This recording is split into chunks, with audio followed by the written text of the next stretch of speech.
violence and tragedies have a lot to do with how we as parents set good examples for children. The facility I work in is actually a residential facility where I speak to children and help them therapeutically. I'm a therapeutic counselor. I help them therapeutically get through violence and tragedies that have happened in their lives at such young ages as well. Our facility with age ranges, it ranges from 7 years of age to 22 years of age. And I work with the younger children from 7 to 13. These children have experienced so much in their life that you would never know by looking at them. And this is all because of either parents not setting good examples for them. We have had children come in where they are sexually assaulted, raped, neglected, beat. Another good one would be parents are on drugs or they're not financially stable enough to take care of them. This causes a lot of violence in the kids' lives because when children tend to go through these tragedies and experience what they've experienced as their parents are setting that example for them, they tend to be more aggressive towards females or males because of their triggers. So a trigger for a child, when I use that word, is stating along the lines of someone who is triggered by the slightest things or the biggest things. For example, a kid can be triggered by something as little as a commercial on a TV. So when children get triggered, they can either turn violent, they can break down, they can hide, they can freak out and cause suicidal reactions, hurting themselves, hurting others. It is a very serious issue, and this is all because of parents setting examples for their children. Even when parents think they are not doing anything to set an example for their kids, everything that parents do in their lives are setting examples for their children, whether they know or they like it or not. Parenting is something serious that I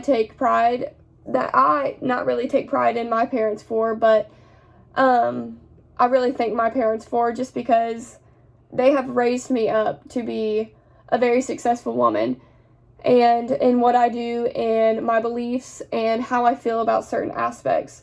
But a lot of children in this world today don't get that. They don't find and have the love and joy and happy life that normal kids get to have. They have to deal with things like their parents being drug addicts and neglecting them and choosing drugs and other men and women that are just terrible for their families, for them, and they choose those types of things over their own children. And this is a form of neglect. You see kids every day, and you can read about kids every day that have been through so much neglect in their life, and it's very sad because a lot of people don't understand why children act the way they do, and it has a lot to do with how their parents have raised them. Not really raised, but how their parents have set examples for them. And the violence and tragedies continued when having and being a part of a family. It is also very important to remember who is watching you with whatever you're doing. For example, I work with children who suffer from all kinds of traumatic events, as I stated earlier, because of how their parents have presented themselves and the lack of care, love, and all of these things that parents have done to their children as well. When being a parent, you have now put yourself into a family, whether you like it or not. Family is important to remember. I have read and seen a lot of children suffer from things like abuse, mentally, physically, and emotionally, because of their parents not setting good examples for them. So another example I could give on this aspect is there is a kid in there, and there's a child that I work with. He's about 7 years old. He has been raised up in gangs his whole life. So he could sit there and talk to me about every single firearm that you would ever know of and tell me what caliber and what ammunition it has and how to shoot it and everything. And also, reading his backgrounds, he has also robbed many houses and cars as well. And this is all how his father, because he did not have a mother, his mother left before he turned 1. His father had taught him that in order to survive, you have to be part of an initiation and a gang in order to have the food and the clothes that his father had provided for him. This is setting an example for this child who has gone through so much, and now this child is thinking in his life that he has to always be initiated into something that involves drugs and deaths and killing people and murder and homicide and all of these types of things that leads this child into having a horrible outcome of life because of because of the example his father has set for him.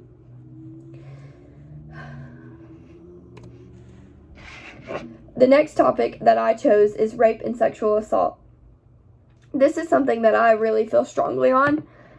This topic is a big deal to the whole world. It affects everyone in society, everybody that you could ever imagine. You could even go out on the street and look at people and not even tell that they have experienced the things they have experienced in this topic. So dealing with the rape and sexual assault is one of the hardest things to see and read. When being part of a family, you should set examples of specific things, like to not have certain feelings for people in your families. Also, a great example of this would be telling your children that people have cooties until they're old enough to understand that you are kidding. So, an example I can use for the people having cooties. My mom, when I was growing up, me and my brothers were growing up when I was little, she actually would tell us, maybe when I was probably kindergarten through middle school, that boys would have cooties and girls would have cooties, to my brothers, of course, because she didn't want us going out and experience things and dressing a different way and trying to impress boys and girls, because you're very young to understand what the meaning of sexual intercourses and things of the sort mean. So she was just basically trying to protect us of making wrong decisions at a young age. But some of these children are put in situations that they don't really get to choose. They don't get to choose at all, especially at a young age.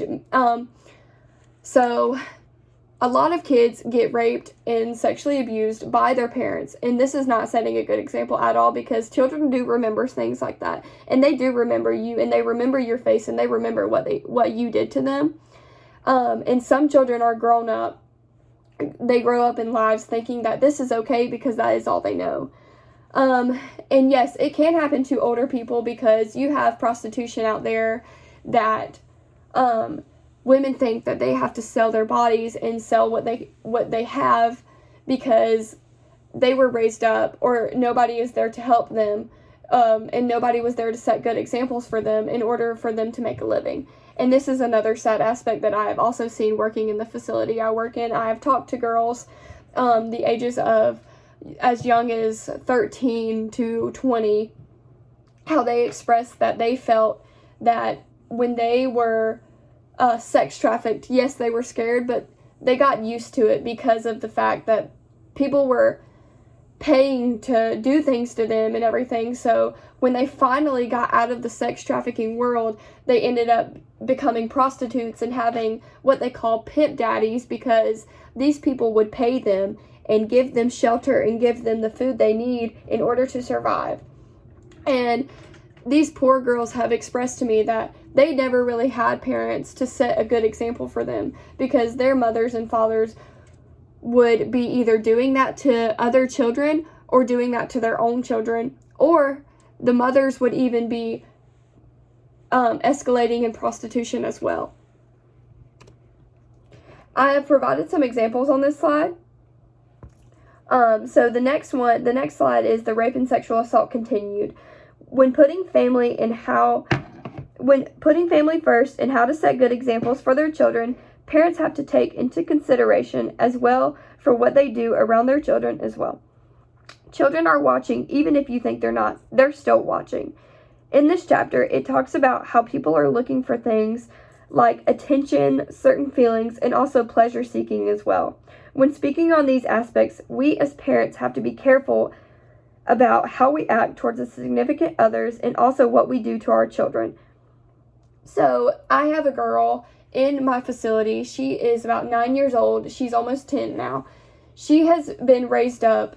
Her stepfather was trying to rape and sexually abuse her little sister, but she took the fault for it because she did not want her little sister to go through that. So she is in this facility now because of this outburst that has happened in her life many times.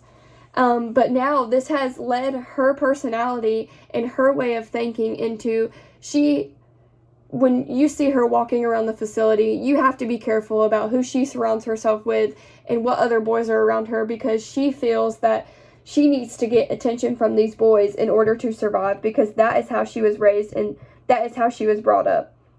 And it's sad because it makes women almost feel as if they're objects in this sort of circumstance. So children will become very experienced as they grow older, mentally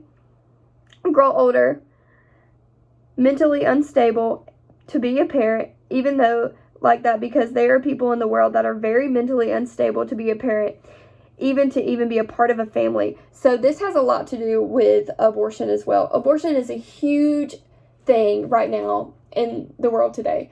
Many of these women have been pregnant and are mothers themselves, and they are almost not even in their 20s. I have a girl that has a child right now that is in foster care custody while she is in this facility trying to get better, and she is only 15 years old.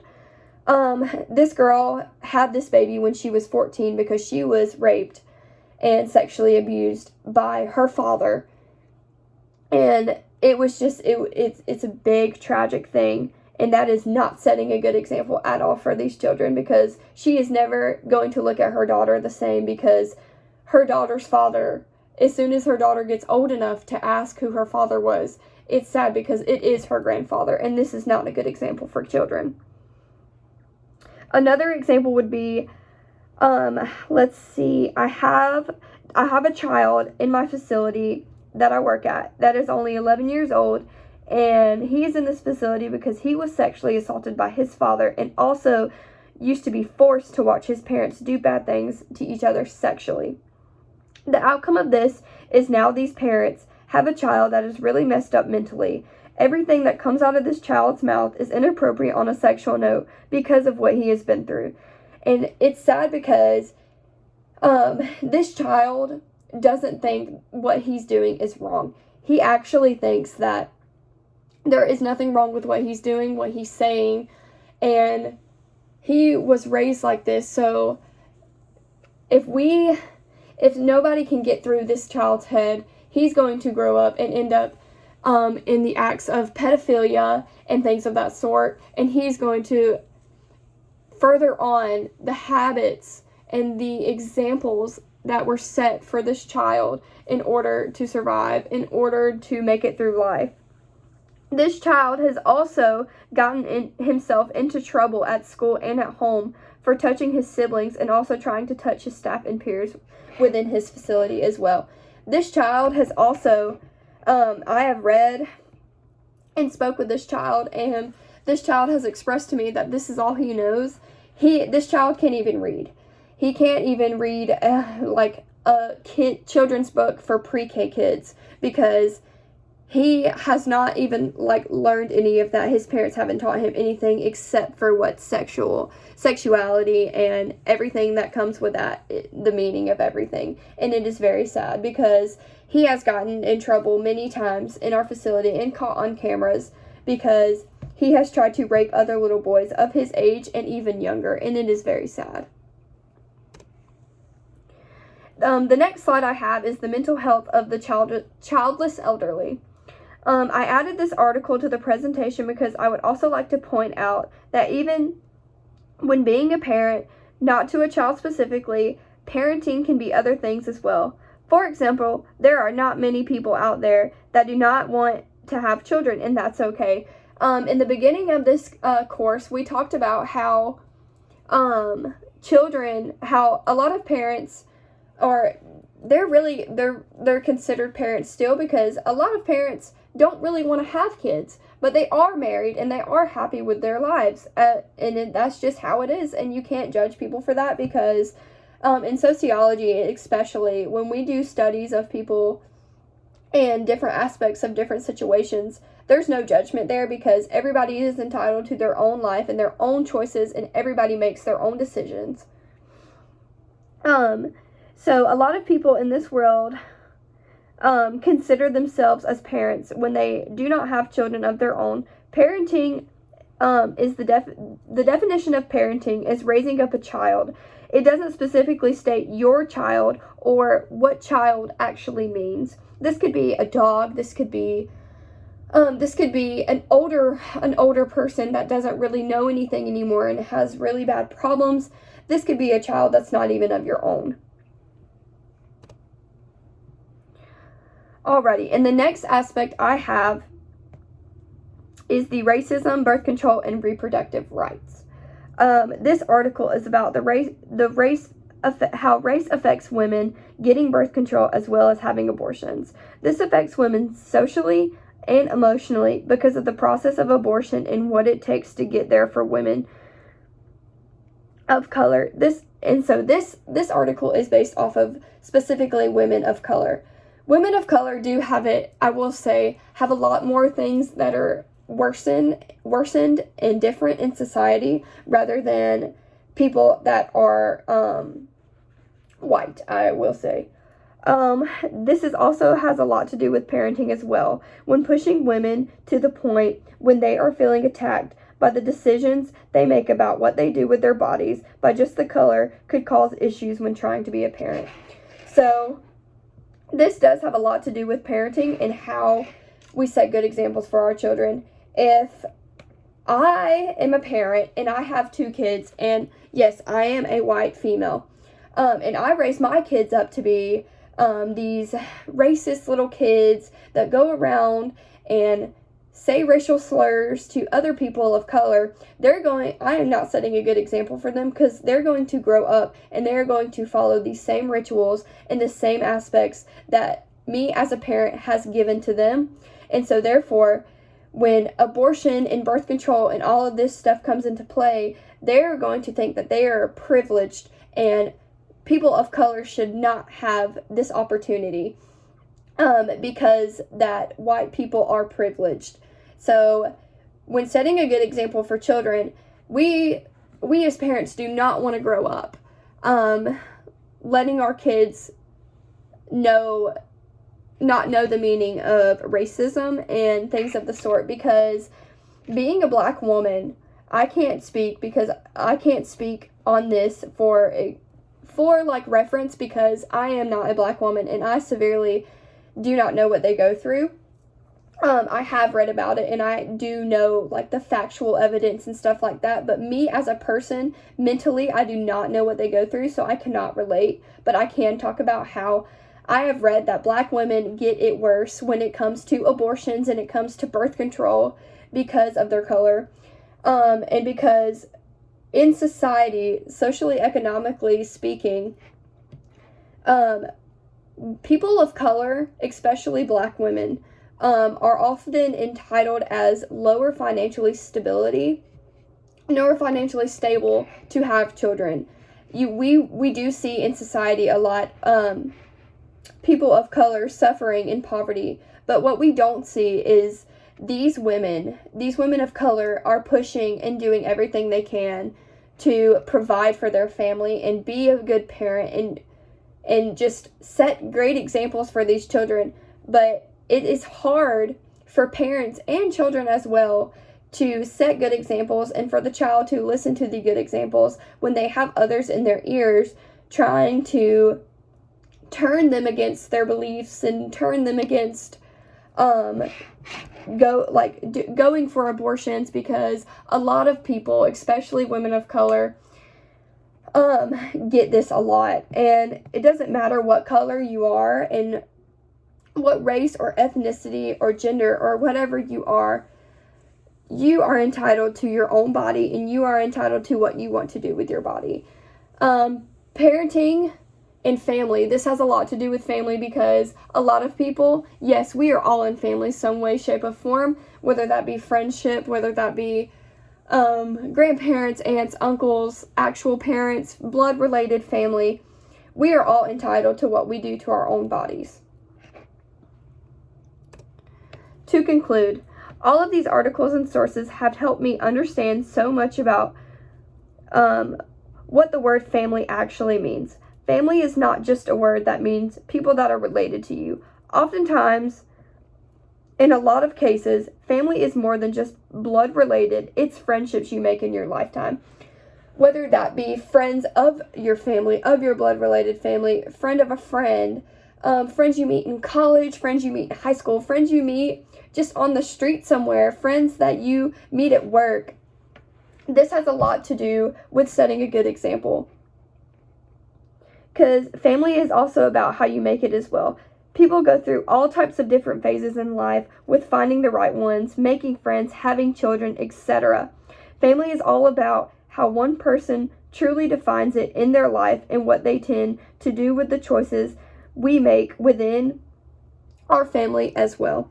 So what this is stating on the lines of is family has a lot to do with parenting, and as parents set good examples for their children, it has a lot more to do with what I put in this presentation. It has a lot to do with the aspect of family, the definition. I'm trying to see how to put this. So family to me, family means so much more, and so many different opinions about family to others that view it and look at it. If you do questionnaires in sociology about what the definition of family means to someone, there's so many different opinions out there. But family to me is someone that's going to stick by your side and love you through everything and be there for you no matter what. So I personally actually have a best friend who has stuck by my side since I was 6 years old.